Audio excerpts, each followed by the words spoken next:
Hello, what's up guys? So today, this is our first day dito sa Bangkok at lalakad-lakad lang muna kami dahil mamaya lilipat kami ng tuluyan na hotel. Dito kami ngayon sa Pratunam Family House. Budget meal na tutuluyan, maganda, malinis, walang ipis, walang amoy. Testing lang muna natin kung ano yung mga makikita natin dito lang sa Pratunam area. Ang una namin pupuntahan is yung Erawan Shrine. Sikat daw yun na pinupuntahan talaga dito sa Pratunam. Pwede kang offering doon, tapos mag-pray ka and then mag-wish kasi tutupad nga daw yung mga wini-wish doon sa shrine na yun.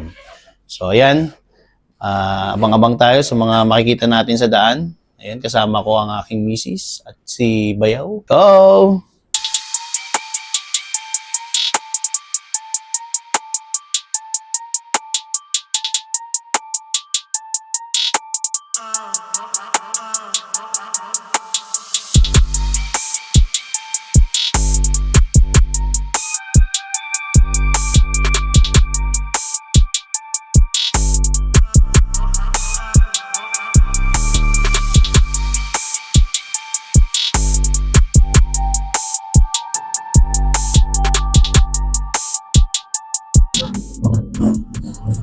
Try natin.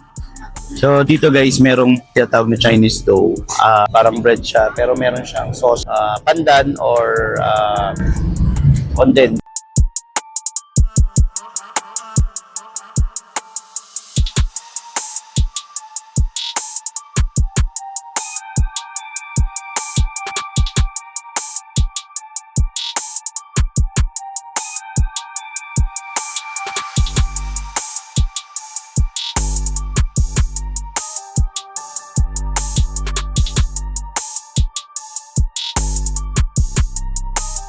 Nandito tayo ngayon sa McDo ng Thailand.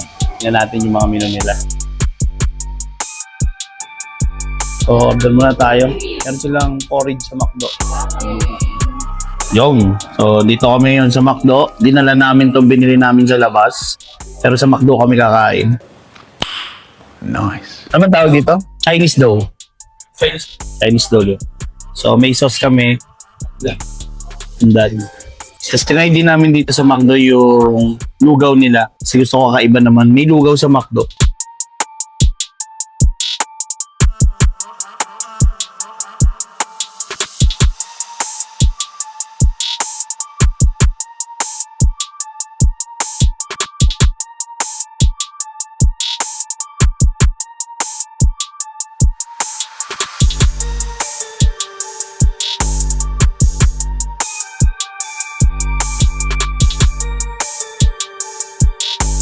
Okay, so ngayon nandito tayo sa Platinum Mall. So dito makikita natin yung mga iba't ibang klase ng accessories. Ayan, so makikita nyo may mga accessories dito. Ayan. Ano pa? Dami. Dami. Ayan, na talaga namang budol na budol ang misis. Marami din dito mga klase ng t-shirt. Ayan, makikita nyo din dito.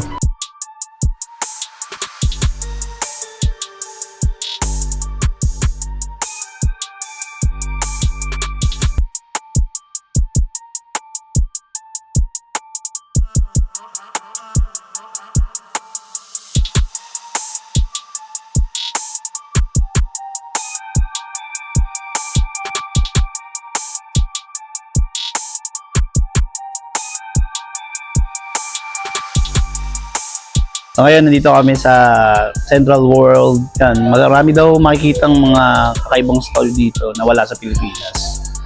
So dito kami ngayon sa Gentlewoman. So nandito na tayo sa Erawan Shrine. Pakatawid lang muna tayo doon sa kabila. Ito yung isa sa mga sikat na shrine kung saan pag nag-offer ka, nag-pray, matutupad yung wish mo. So nilakad lang namin siya mula sa Central World. Hanggang dito, malapit lang, tawid lang siya. Di pa nakaano pa eh, ha?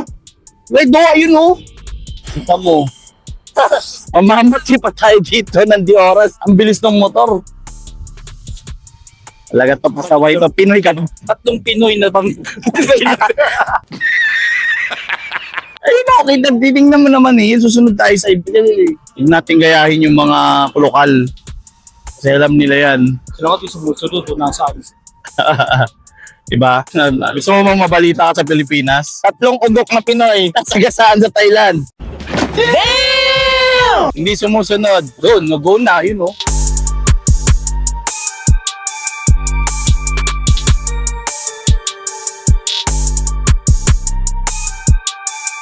Bibili ka lang dito ng offer package, offering package na doon banda sa may gilid. Pwede ka rin mag-offer ng danis, nandun siya. Silip tayo banda rito. O pwede. So ito yung mga package ng offering nila.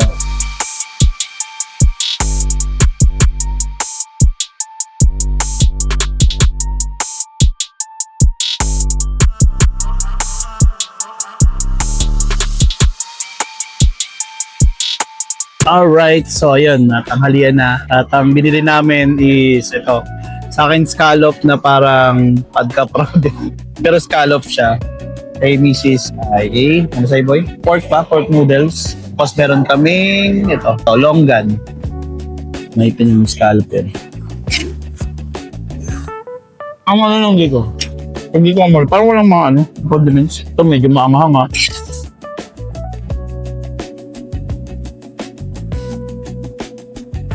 Dapat sa labas na kami kakain. Kaya lang, nadaanan namin yung Big C. Gutom na rin kami kasi ano na eh, lagpas alas 12, alaw na, mga ganun eh. O gutom na kami. Eh, plano lang namin dapat tumingin ng grocery dito sa Big C. Pero natpasan namin may food court sa taas, kaya kumain na rin kami. Aircon pa. Kasi kung kain dyan sa labas, tayo. Pero masarap.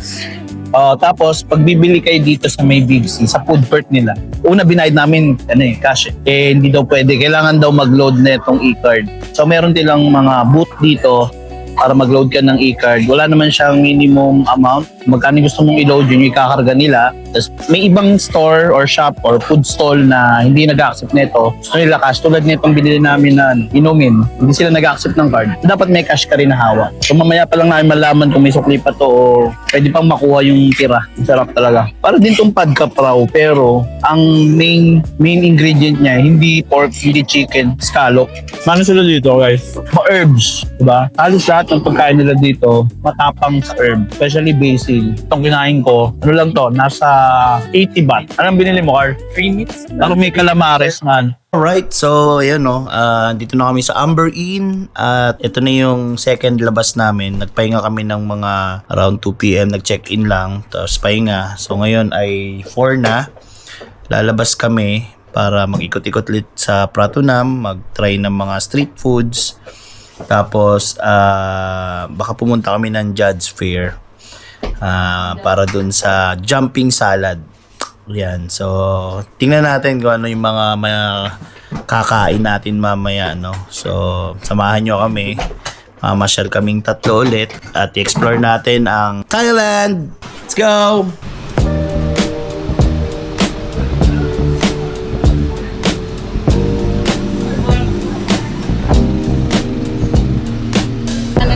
Banana Nutella. Yes, 90 pesos. Oh my 90? Yes. Banana Nutella one.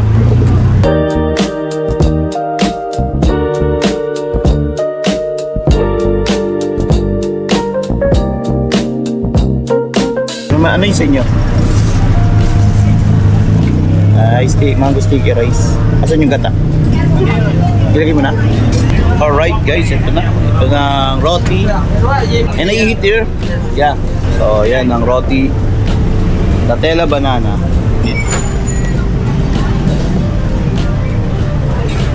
Init? Lambo.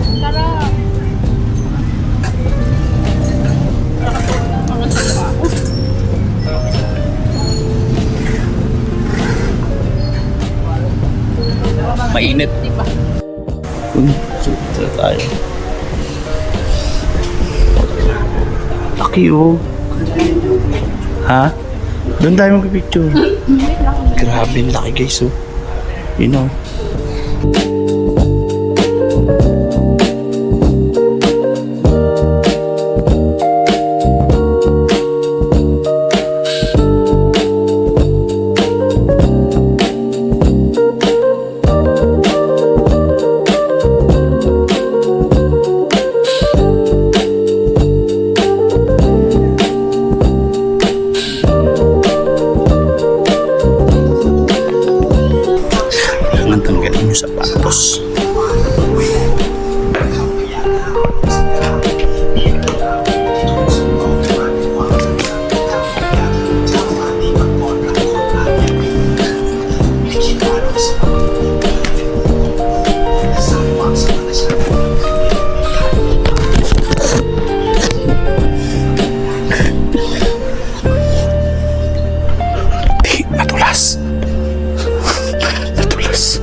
madulas, buti may ganito.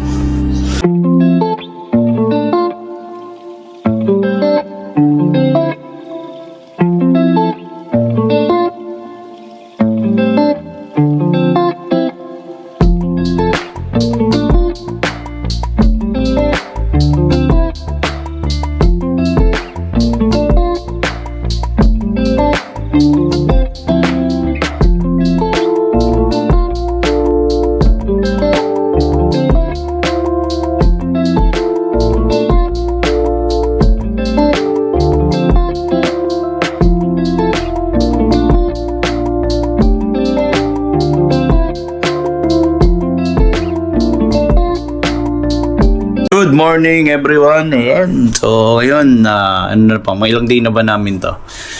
Sabi ko siguro pang third day sa Thailand, and today papunta kami sa Wat Phak Nam. Pero bago yon, kakain muna kami ng lugaw sa labas. First time ma-experience yung lugaw talaga sa street ng Prato Nam. Let's go! Oo, dami. So, kakain na tayo. Gusto sana natin sa lugawan, no? Kaso, yung kilalang lugawan dito sa Prato Nam, puno. Maraming kumakain. So, dumating na yung ano namin, guys, order. Masarap din naman siya.